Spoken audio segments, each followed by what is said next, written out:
आज के Bharat senior secondary school भाई सुभाष जी द्वारा लगाई गई खूबसूरत बगिया गांव खरड़ अलीपुर में इतना खूबसूरत इस सर्दी के मौसम में बच्चों ने जो मेहनत करके एक वार्षिक समारोह का जो आयोजन किया है, उसके लिए मैं पूरे स्कूल के बच्चों को बहुत सारी बधाई देती हूँ, शुभकामनाएं देती हूँ। डॉक्टर कपूर जी रिटायर्ड अधीक्षक जन स्वास्थ्य विभाग, श्री भगवान दास जी रिटायर्ड मुख्य पर्यटन विभाग, श्री सुदेश सहरावत जी जिला पार्षद, श्री सुभाष जी सरपंच अलीपुर, रामधारी जी बानखड़, प्रिंसिपल नरेंद्र सेठी जी प्रधान सर्व हरियाणा प्राइवेट स्कूल संघ, रामपल सहरावत जी भारतीय किसान संघर्ष समिति महासचिव, सुभाष बाखड़ जी SDHSV करनाल, कुलदीप सहरावत जी किसान नेता जिला पार्षद प्रतिनिधि, श्री रमेश कुमार जी सरपंच खरड़, सोनू गोडेला जी सरपंच प्रतिनिधि Kulana, Subhash Bankhad ji principal Bharatiya senior secondary school, Sunil Bankhad ji principal Bharat senior secondary school, Dani Raju मेरे बड़े भाई हमेशा जो मेरे कदमों को हौसला देते हैं, जहां भी कोई कार्यक्रम होता है तो हमेशा मेरा साथ देते हैं, Ravinder sir principal Balaji school, और युवाओं के लिए बड़ा अच्छा काम करते हैं श्रवण भाई बाडोपट्टी से, सभी स्कूल का स्टाफगण व मेरे छोटे बहन भाई वह गांव से आई हुई मेरी चाची ताई, मेरे चाचे ताऊ, मेरे बहन भाई सभी को मैं नमस्कार करती हूँ, प्रणाम करती हूँ। आज के इस समारोह में सुभाष भाई के पूरे गांव की हमेशा आभारी रहूंगी कि एक बेटी को आपने इतना मान दिया, सम्मान दिया। और अगर पूरे भारत की मैं बात करूं, आज के दिन अभी छोटे छोटे बच्चे बहुत ही अच्छी प्रस्तुति के साथ बता रहे थे कि कैसे राम जी हमारे जीवन में दोबारा से 500 वर्ष के बाद हमारे को वो सौभाग्य मिला है पूरे देश को कि राम लला जी दोबारा से हमारे वापिस अयोध्या के अंदर वास कर रहे हैं। देखिए, मैं एक बात जरूर कहना चाहूंगी, आज घर घर के अंदर वो माहौल हुआ है कि हर बच्चे राम की गाथा गाते हैं, राम के गीत गाते हैं, रामायण देखते हैं। तो मैं चाहती हूँ कि मेरे गांव में फिर वही जो रामायण मंचों पे दोबारा से हो, ताकि हमारे बच्चों के ऊपर वो असर राम का हो, ताकि हमारे बच्चे संस्कारित हो, मेहनती हो, सत्य की राह पे चलने वाले हो, कड़ा संघर्ष करने वाले हो। मैं आप सभी को बता देना चाहती हूँ कि मैं गुरुकुल की पढ़ी हुई छात्रा हूँ। मैंने जीवन के अंदर राम को बहुत पढ़ा, क्योंकि उनकी एक कहानी एक ऐसी है कि राजा दशरथ को संघर्ष एक ऐसे राजा होते हुए अपने बच्चों को कि सब सुख सुविधाओं से वंचित करके और उन्होंने आश्रम में शिक्षा दी। वो त्याग और तपस्या की भावना उनके अंदर भरी, वो विभिन्न चुनौतियों से लड़ने का मादा उनको सिखाया।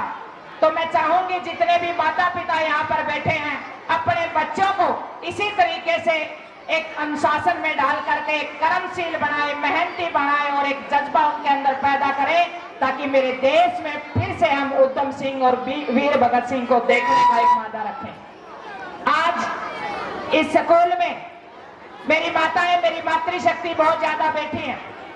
इस साइड में युवा भाई बैठे हैं। अभी कुछ बच्चियां यहाँ पर रविंद्र भाई के स्कूल की जो टीम थी वो गा रही थी कि बेटी जब जन्म लेगी तो थाली बाजेगी। कहीं कहीं होना शुरू हुआ है, लेकिन भाई यहाँ ज्यादातर युवा मेरे सामने खड़े हैं। मैं आपको कहना चाहूंगी, ज्यादा थाली तो आपके जन्म पर ही बजती है, क्योंकि हमारी दादियों के चेहरे पे लाली तब आती है जब पोता हो जाए।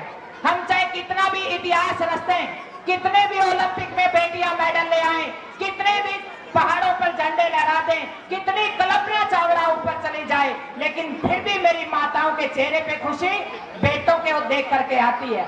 लेकिन मैं बेटों से एक बात का निवेदन जरूर करूंगी और आपसे आग्रह करूंगी, क्योंकि जब बेटा होता है तो एक बहन, एक माँ आपके अंदर भविष्य की आस देखती है।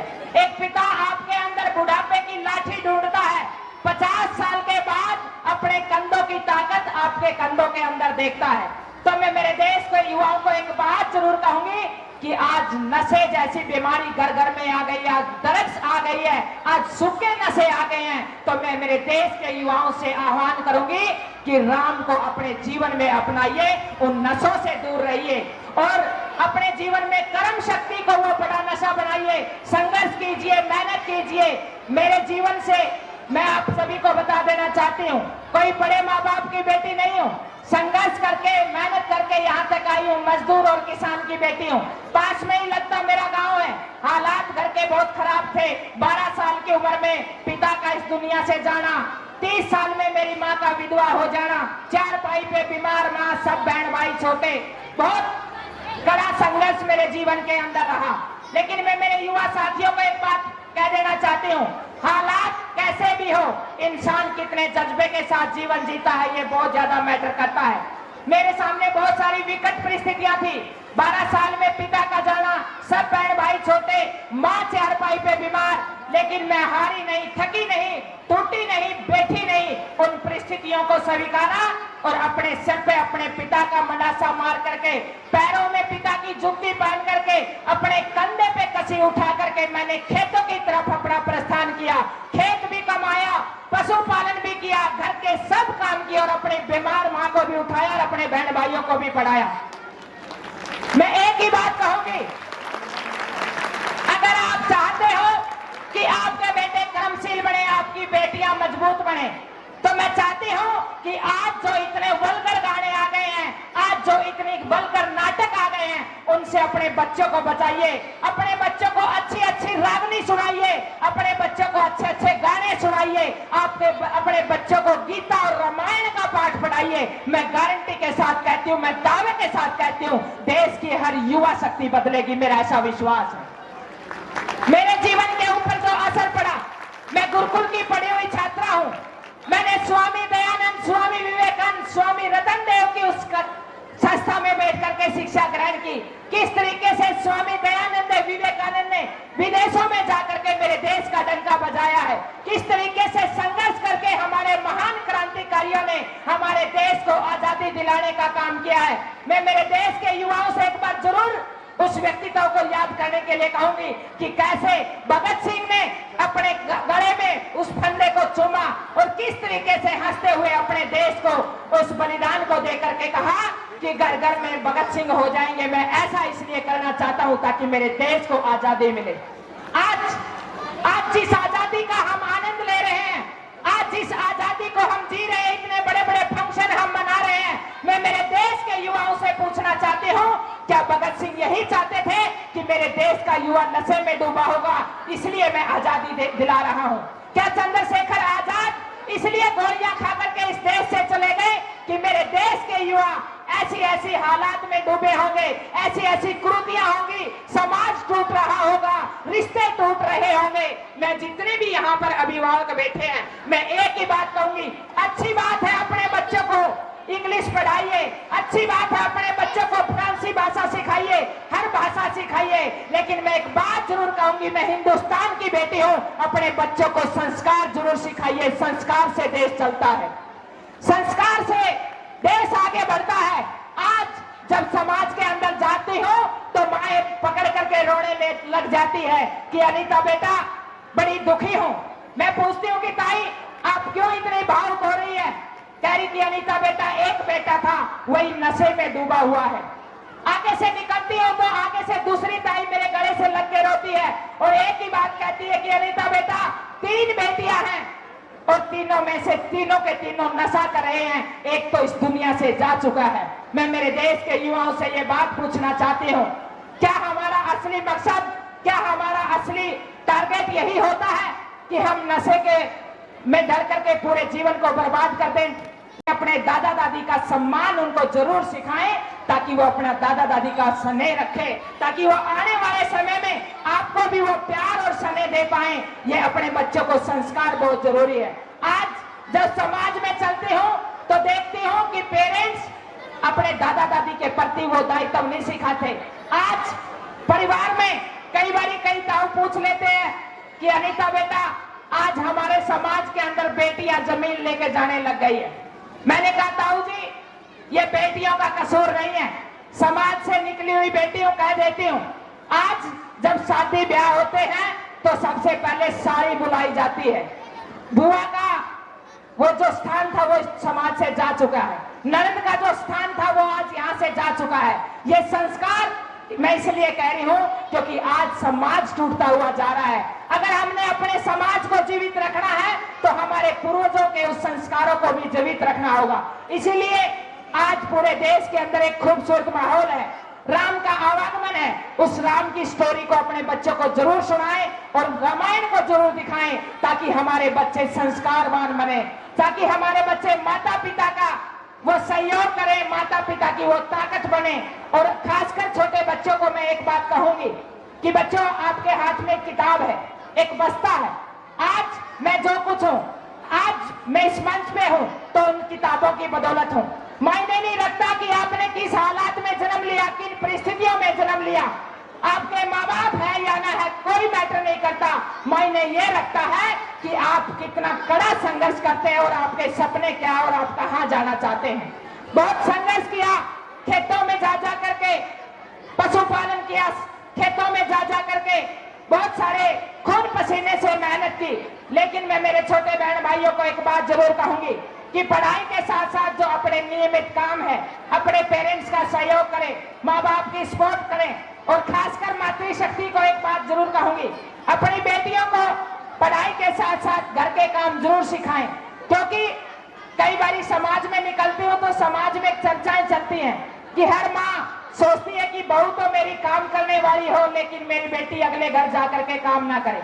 अगर हम ऐसी शिक्षा देंगे, सुभाष भाई बहुत अच्छी शिक्षा दे रहे हैं, बच्चों को कामयाब कर रहे हैं, लेकिन जो सामाजिक शिक्षा है वो हमारा घर देगा, वो हमने पेरेंट्स ने देनी होगी, माँ बाप ने सिखानी होगी कि कैसे एक बेटी अगले घर जाकर के समाज को आगे बढ़ाती है, परिवार को आगे बढ़ाती है। वो दायित्व माँ बाप का बनता है।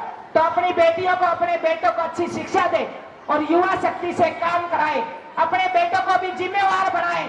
मेरा ये मानना है जिस दिन माँ बाप अपने बच्चे को जिम्मेवार बनाना शुरू कर देंगे उस दिन समाज से आधा नशा खत्म हो जाएगा। क्योंकि हम बच्चे को जिम्मेवारी 20-22 साल की उम्र में जाकर के देते हैं। मेरा ये मानना है बच्चे को जिम्मेवारी 5-7 साल से देनी शुरू कर देनी चाहिए ताकि वो बच्चा बचपन से जिम्मेवार बन जाए। तो मैं अंत में इतना ही कहूंगी कि अपने बच्चों को अच्छी शिक्षा दे, अच्छे संस्कार दे और नैतिकता की बातें जरूर बताएं। दादी सोती थी तो सासू सोते कहानियां सुनाती थी, बहुत सारी अच्छी बातें बताती थी, उनका अपने बच्चों पे असर जाता था। मैं उस देश की बेटी हूँ जहाँ पर उधम सिंह जैसे क्रांतिकारी योद्धा तैयार हुए, जहाँ वीर भगत सिंह जैसे योद्धा तैयार हुए। आज मेरे जीवन पे जो असर है, मेरे घर के अंदर टीवी नहीं था, मेरे घर के अंदर कोई सुविधाएं नहीं थी, लेकिन मैं किसान की बेटी हूँ। एक रेडिया था, उस रेडियो में रागनी बजती थी जिनका असर मेरे जीवन पे पड़ा। मेरे घर के अंदर हमेशा रागनियां बजती थी, कभी भगत सिंह का किस्सा सुनती थी, कभी सुभाष चंद्र बोस का किस्सा सुनती थी, कभी लक्ष्मीबाई की बातें बताई जाती थी, कभी दुर्गा भाभी की बातें बताई जाती थी कि किस तरीके से मेरे देश को आजादी मिली, कैसे महिलाओं का योगदान रहा, कैसे वीर सैनिकों ने लड़ाई लड़ी। और मैं एक बात कहना चाहती हूँ, मैं उस हरियाणा प्रदेश की बेटी हूँ। 1966 में हरियाणा बना, जब हमारे यहाँ पर बड़े बड़े टीले थे, व्यवस्था नहीं थी, बिजाई नहीं होती थी। यहाँ पर जितने बड़े बुजुर्ग बैठे हैं उनका ये कड़ा संघर्ष है कि आज हरियाणा नंबर 1 पे है और आज हरियाणा हरा भरा है। हम उन पूर्वजों का एहसान कभी नहीं भूलेंगे जिनकी बदौलत आज हम इतना आनंद ले रहे हैं, आज हम इतने आनंद के साथ जीवन जी रहे हैं। लेकिन मैं युवा पीढ़ी से आह्वान करती हूँ कि ये देश युवाओं का है, देश युवाओं से आगे बढ़ता है। तो मैं अंत में इतना ही कहना चाहूंगी, आज इस स्कूल के कार्यक्रम में अगर हम चाहते हैं कि हम इन आने वाली पीढ़ी को अच्छा रखें तो हम सब युवाओं की जिम्मेवारी है कि हम अपने समाज का वातावरण अच्छा बनाएं ताकि हमारे बच्चे और आगे जाएं।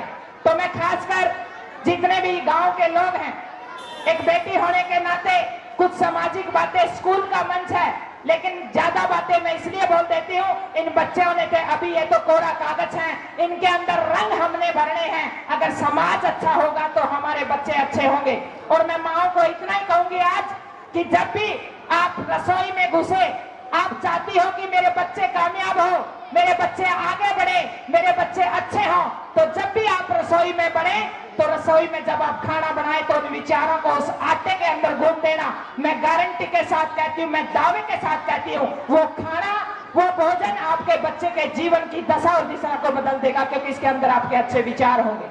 मैं अंत में पूरे स्कूल को, पूरे स्टाफ को और सभी बच्चों को जिन्होंने इतनी अच्छी प्रस्तुति दी आज इस सर्दी के माहौल में, और जिसका भी इस आयोजन में सहयोग रहा, पूरे गांव को बधाई देती हूँ।